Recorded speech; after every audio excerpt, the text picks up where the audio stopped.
Assalamualaikum warahmatullahi wabarakatuh. Perkenalkan, nama saya Radia Izzatul Husna dengan nomor mahasiswa A1B022194. Di sini saya akan menjelaskan mengenai pengertian sumber dan tujuan hukum yang sudah dipelajari pada minggu kemarin.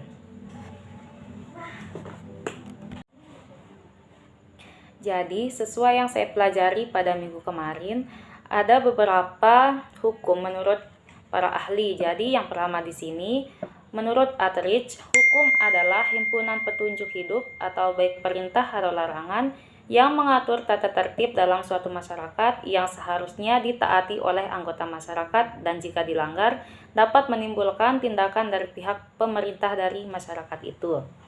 Selanjutnya di sini ada menurut John Austin, hukum adalah peraturan yang diadakan untuk diberikan kepada makhluk yang berakal.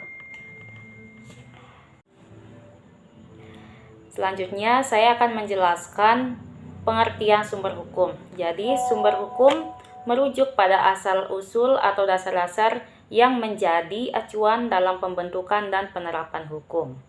Sumber hukum mencakup berbagai hal seperti undang-undang, peraturan, kebiasaan, jurisprudensi atau putusan pengadilan, dan doktrin. Sumber hukum ini memberikan landasan bagi pengambilan keputusan hukum dan penegakan keadilan dalam masyarakat. Selanjutnya, tujuan hukum. Tujuan hukum adalah untuk menciptakan ketertiban, keadilan, dan perlindungan hak asasi manusia dalam masyarakat.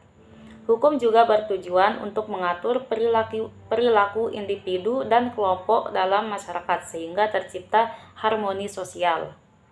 Dengan adanya hukum, diharapkan konflik dapat dihindari atau diselesaikan secara adil, serta kepentingan umum dan kesejahteraan masyarakat dapat terwujud. Selanjutnya, saya akan menjelaskan apa sih hubungan hukum dengan ekonomi. Jadi, hubungannya yaitu hukum dan ekonomi memiliki korelasi yang erat karena hukum berperan penting dalam menciptakan lingkungan ekonomi yang stabil dan adil.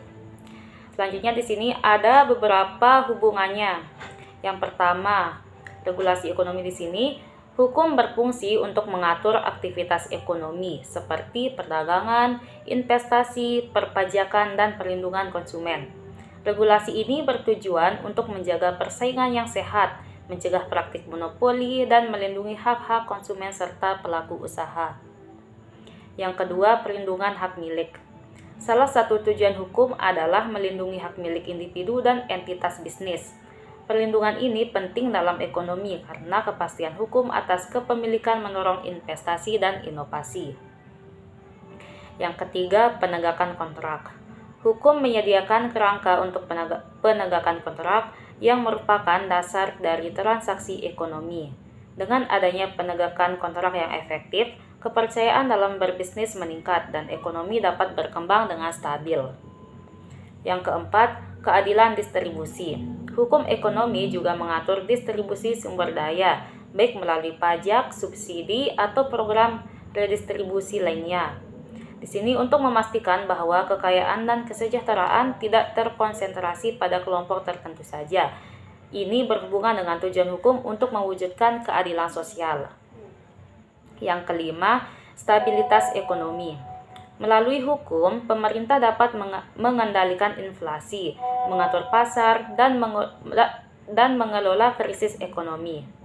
Hukum ekonomi seperti hukum perbankan dan pasar modal membantu menjaga stabilitas ekonomi makro.